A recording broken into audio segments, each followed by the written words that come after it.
Time for another quick datasheet leaks roundup. Today we'll be focusing on the Space Marine Devastators and also talk about a few changes from the Ironclad Dreadnought, Incursors and the Vindicator.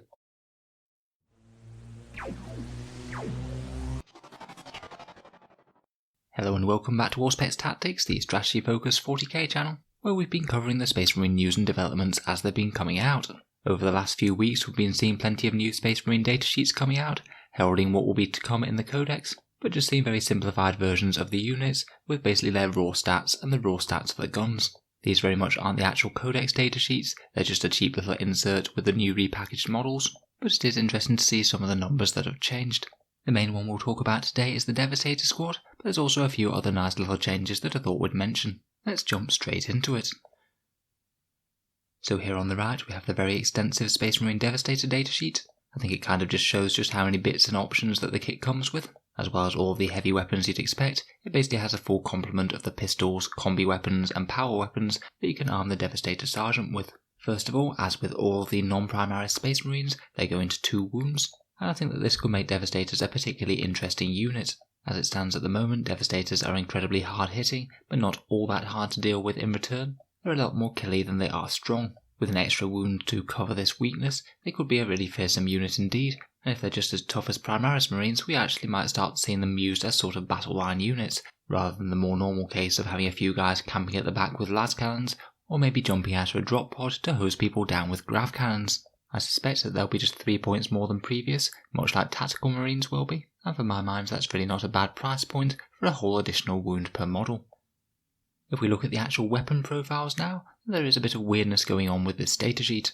First of all, and most notably, it seems that someone at the Games Workshop rule writing department doesn't know their multi-melters from their heavy flamers. Games Workshop have already confirmed that the multi-melter will basically be going to 2 shots now, so I was expecting a bit of confirmation on this datasheet. However, they for some reason listed the multi-melter profile as 24-inch range, but then given it the stats of a heavy flamer after that: D6 shots, strength 5, AP -1 and damage 1. I'm sure it's not intentional and it's just a misprint on this cheap insert datasheet for the unit, but I must admit if they are messing up stats on these things like this, then it's not exactly going to function as a cheap and easy way to use the unit for people who want to use them straight out of the box.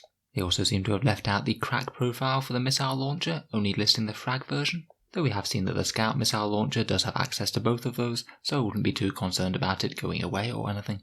The other 2 changes are perhaps a little bit more interesting. First of all, there's a bit of a disparity between Thunderhammer stats on this datasheet and the one carried by the Vanguard veterans. On the Vanguard veteran datasheet, it had changed from strength ×2, AP -3 and damage 4, but weirdly here on the Devastator datasheet, it seems to be strength ×2, AP -2 and damage 3. I've honestly got no idea which of these will turn out to be the right profile. I don't think that they're going to do anything weird like divide the profiles for Thunderhammers on Devastators and Vanguard vets.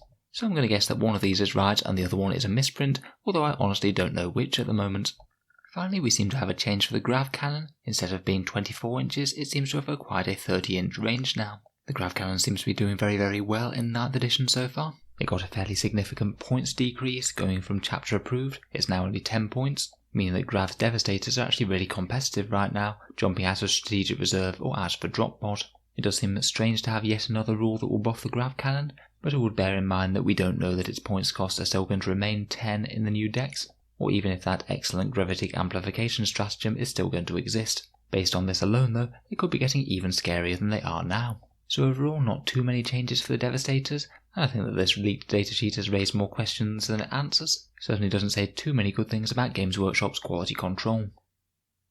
Just to round up a few of the other datasheets that we've seen leaked over the past week.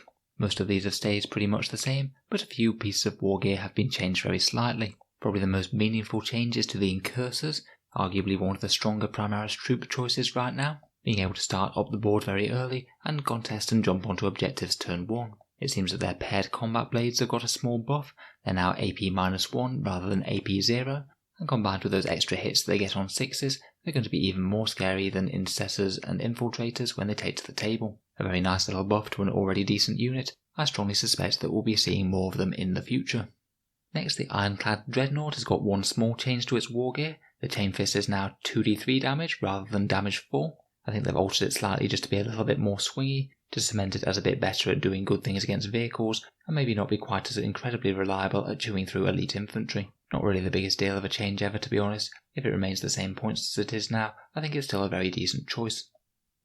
Finally, we've got a trio of vehicle datasheets for the Rhino, Razorback and Vindicator. They're pretty much largely unchanged. The only interesting thing was that hunter-killer missiles appear to be strength 10 now.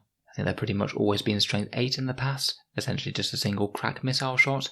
I guess this implies that they're a slightly bigger and heavier warhead, seeing as you only get one shot out of them. They're going to be decently better against toughness 8 vehicles now, and I am already quite liking hunter-killer missiles at the moment at just 5 points per pot. A few of them spread across the army can really amp up your alpha strike, and maybe help to take down a key unit right from turn 1 when you're in Devastator Doctrine.